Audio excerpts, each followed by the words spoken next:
happened until God came and assured me. I was afraid because what they had already done. Remember, we read above how Paul was preaching in the synagogue and they kicked him out of the synagogue because the Jews did not believe. And Paul said, I went to a house where they was having worship service, a Gentile, and they took me in and I stood on God's word. And so Paul is saying that it was some difficult time there. And so Paul is saying to us, and God is saying to us, we cannot allow what has happened in the past prevent us from doing God's will. For how many of you didn't have a few bad days in 2014?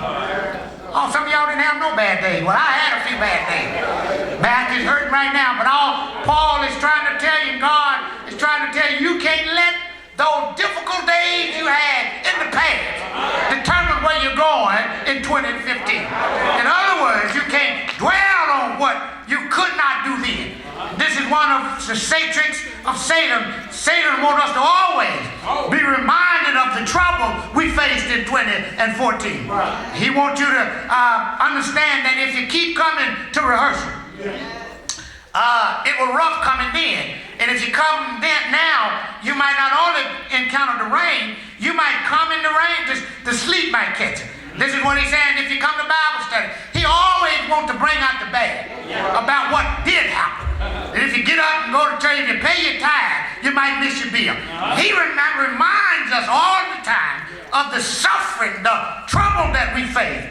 And so he was reminding Paul, and I can see Paul reminding, as he said to Corinth, told him, let your blood be on your own head. And so Paul had already come through much on this first missionary, and now on this second missionary journey. His life had been threatened in Damascus, the 9th chapter of Acts. His life had been threatened again in Jerusalem in the 13th chapter of Acts. He had been stoned and left for dead in the 14th chapter, and Lystra in the 14th chapter of Acts. He had been opposed and made the center of controversy, even by the church, in the 15th chapter of Acts. He had been beaten with rods and imprisoned in Philippi in the 16th chapter of Acts. Y'all need me to go on? Paul had faced some difficult times. He had been cast out of Philippi. His life had been threatened in Thessalonica, 17th chapter of Acts. And even as we close the 17th chapter of Acts, he had been born in Athens. Now he's in Jerusalem. So we ask ourselves, Paul probably was asking himself, is it worth it, y'all? Is it worth it to continue on in God's will? All of the battles that I had in 14, and sickness and troubles in my marriage, trouble on my bank account, and trouble with my children, and trouble on my job. Some of us asking, is it worth it, y'all? God encourages Paul that said, Paul, I'm with you. In other words, I've got you covered. So what Paul had to understand, and what we got to understand is Satan reminds us of the trouble we had, but Satan does not inform us that it was God brought us through the trouble. Y'all ain't caught that yet. We had some troubles in 14, but you need to be reminded that it was God that brought you through the trouble. And I'm good enough to fool to believe that if he brought me through 14, he's able to handle me in 15. Anybody in here? I'm going to say that again. I believe that if God brought me through 14, he's big enough to bring me through whatever betides me in 15, if it's his will. I remember, and I go back and I talk about that if God was able to bring Jason in 11, maybe 6 when the doctor stood there and said he has only 2 to 4 weeks to live. I believe that if he's that same guy, if he was big enough then, he's big enough if it's his will to keep him through 20 and 15. And so Satan don't want you to be reminded of what God has done. He wants you to look at what you think that you didn't have. But how many of you came into 20 and 15 in your right mind? That's enough to tell God. So Paul later was able to later write in that 2 Timothy chapter 1, verse 7. You know, he got his feet on the ground now. He was coming to a close in his ministry.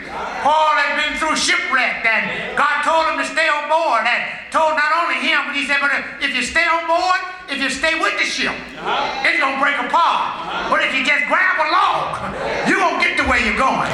So Paul later in 2 Timothy was able to write, for God has not given us a spirit of fear, but of power and love and a sound mind. Tell your neighbor, thanks be to God for his power. Thank God for his strength. And so, what securities? As God tells us to not be afraid, I asked the question, well, you're telling me not to be afraid.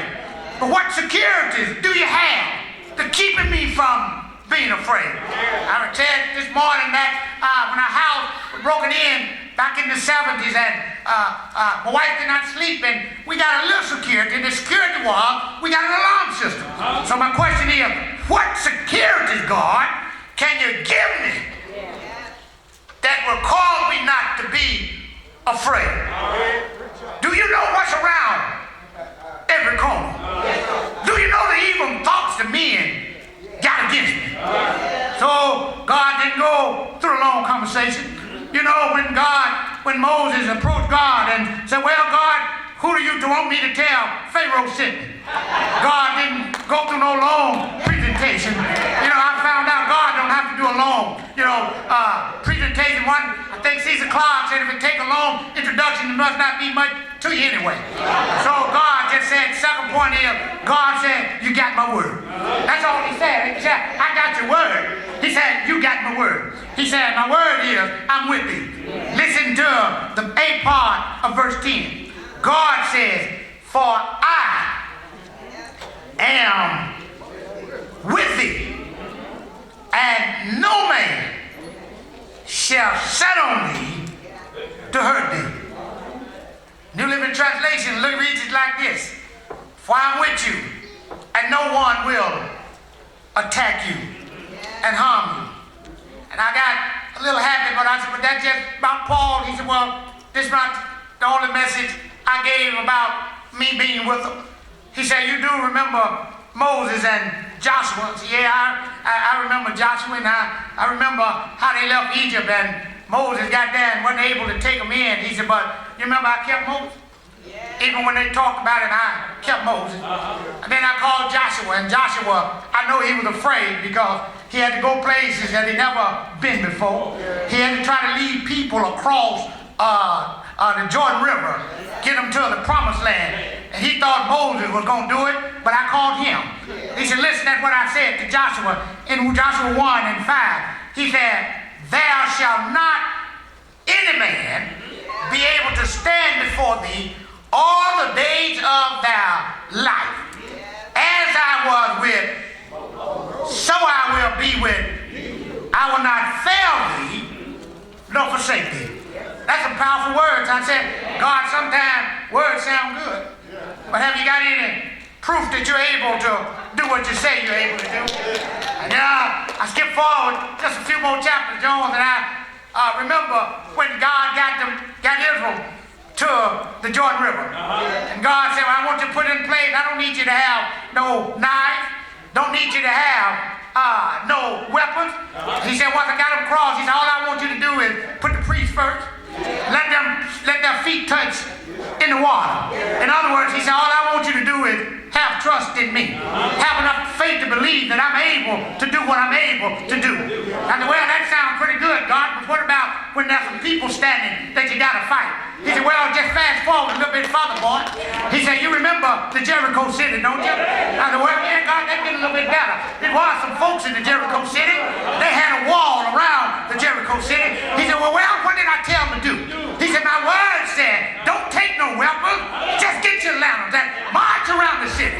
He said, I know some of y'all got frustrated because I told you to march not one time. And to march the first day, you said, well, I went to the job and put in the application, but they didn't call me back. I went to the doctor and the report wasn't good, but he said, march one more day. So I went and marched another day, and the report hadn't changed. Still came back. The test didn't look good. He said, well, I told you to march around. And I know some of you will apprehend that, saying, now keep on marching, keep on trusting God. Talking about, the other day, let me tell you this here. The other day, Sister Campbell and them called and said, well, there's some things that have come back not good. That they believe that the cancer have come back in Campbell. She was down, and I said, well, all we can do is continue to pray. She said, well, it is kind of depressing, Pastor. We've been battling this battle a long time, and since 90-something, I think. And she said, now it looks like every time we move up, seems like Satan take us back down. But you know what? She found out. I told my wife, I said, well, I'm going to end up going back out there tonight and trying to see him every 2 or 3 days. And before I could make it out there, she called back and said, Pastor, so they came back and said, they misread. Anybody here with me? I don't know what they read. You can talk to her, she'll tell you, I don't know what they read, but when they read it again, it wasn't there. God is a good God, isn't he? Well, I told right here, all God is trying to tell you, if you trust in me, I know it looks bad sometimes. Paul says that if you trust in God, my God can supply all of your needs. So I asked you the question, God, have you got any record? That's good enough record, because when you go to David, David says in the 18th number of Psalms, he talked about what God had to do, and he said that, listen at the 30th verse, I do need to raise this one up, 18th number of Psalm 30th verse, and he said, as for God, his way is perfect. The word of the Lord is tried. He is a buckler. That means he's a supplier to all those who trust in him. David talked about in the second verse what God had already delivered him. Tell your neighbor his word has already been tried. As a matter of fact, some of you ought to be a witness. Some of you ought to be a testimony. Anybody here not ashamed to tell somebody that God keeps looking out for me? He looks out. Anybody here on this side not ashamed to say it was God that brought me? His grace and his mercy. Anybody here not ashamed to tell your neighbor, God is able to do exceedingly, abundantly, above all that we can. Wait a minute, somebody on this side, not ashamed. Somebody ought to tell your neighbor, if God says it, that sells it. And so it says that, and so the question still is, God says, I got you covered. Says I won't leave you, nor forsake you. But God, do you know where you got me? Not many friends around me. And none of us like to be alone. And the third and final point is, remember God first tells Paul, don't be afraid. Right? He said, you got my word. I'm with you. But he assures Paul of something. He says that, Paul, I know this city, biggest part of it is sinners. And I've sent you to minister to them. But his third and final point is, wherever I send you, tell your neighbor you're not alone.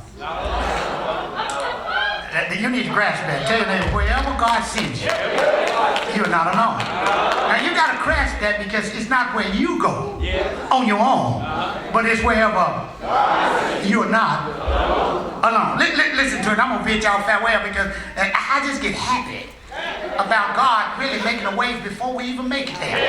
That's really what he said, that before you made it, I already had the way made out for you. And sometimes it may seem that you're standing by yourself. But God said to Paul in the B part of verse 10, put your eyes on that. Just the B part. Let me read the whole verse. God said to Paul again, for I am with you, right? No man shall what? Set on thee to harm thee. For I have much people in this city. Well, wait a minute, God, do you know what? I just left the Jewish synagogue, and you telling me you got much people in this city? Well, let me help you out, and I'm going to leave y'all alone. Come on. When we was in slavery, before we got to 1865, God had already put in place that a president by the name of Abraham Lincoln, who owned slaves, was going to go against what he was doing and set us free. In other words, God got people in high places that you can't even see but God is already working out. I think it's a song that we used to sing. I know it's time to get out of here. While we were trying to, wait a minute, it's an old song, but young folks might not know. But while we were trying to, God had already, y'all got that one. And so that's all God is telling us, that as we move into the year of 2015. We don't know what betides us in 2015, but God is saying, I'm with you. I got you covered no matter what comes your way. While you're trying to figure it out, whether it's sickness, financial problems, divorce, broken marriage, even death, God is saying, I'm with you. I got it covered. I've already got it figured out. While you're trying to figure it out, God says, I already got it worked out. And God is saying to us, I'm with you. I got you covered. You're never alone. For my spirit is with you. And then he'll lead you and he'll guide you. Tell your neighbor, he's got you covered. You're not alone. Remember, God said, when I sent my son Jesus to pay your sin debt out on Calvary. When they crucified him out on Calvary, the record is that sometime they would leave those individuals on the cross. The birds would eat their flesh. But remember, God said this will not happen to Jesus. Well, there's a problem. Because those that were clothed by Jesus abandoned Jesus. The women couldn't come take him down from the cross, but Jesus said that I already had somebody in the way. I had somebody in high places. I had a disciple in secret. Y'all remember Joseph of Arimathea, don't you? He was rich, but he was also a secret disciple. Y'all remember Nicodemus that came to me by night. He said at the right time, they revealed whose side they was on. And I'm glad today that when I look back over my life, I realized it wasn't because I was so good. I realized it wasn't because I was so knowledgeable, but God put the right people at the right time. When you showed up, they just said, well, I know you missing one or two little things, but we're going to give you a try. Isn't it strange how God opened doors that you have no explanation, and all you can do is look back over your life and tell God, thank you for one more sunny day. Nicodemus and Joseph put him in a borrowed tomb, and I'm glad that it was borrowed because God was telling Joseph, if you let me use your tomb, I'll only use it for a few days. I know you're rich and you can get another one, but don't worry about buying another one because I don't need it but for a few days. I don't need it but for 3 days. The record is that early on the Sunday morning, he got up without power to give eternal life. And you need to get to know Jesus. For not only will he cover you down here, when this life is over, and one thing we do know, that none of us came here to stay. But the good news is that when you know Jesus, when you're covered by his blood, Jesus said, I got a better place. Death can't rob you of what I got. And I'm glad today. Anybody know it? Anybody covered by his blood? You ought to tell God, thank you. So if we face these uncertainties in 2015, tell your neighbor, God is saying, I got you covered. Somebody ought to shout hallelujah. God got you. So the question is, are you willing to trust him? And if you don't know that God's got you covered, the choir sing a song that reminds us that if it had not been for God, we could not make it. If it had not been for God on our side. And in one of the songs they say, God keeps on blessing me. God is keeping me every day. And so I think I want them to sing a verse or two. If some of you think that you got up this morning on your own, you think you made it through 2014 on your own, you think that you gave yourself the job that you have on your own, you think that you healed yourself, you think you straightened out your marital problem, you think that you straightened out your financial problem, but the song said, God is keeping. Anybody not ashamed to say it? If you know God's keeping you, get up and tell your neighbor,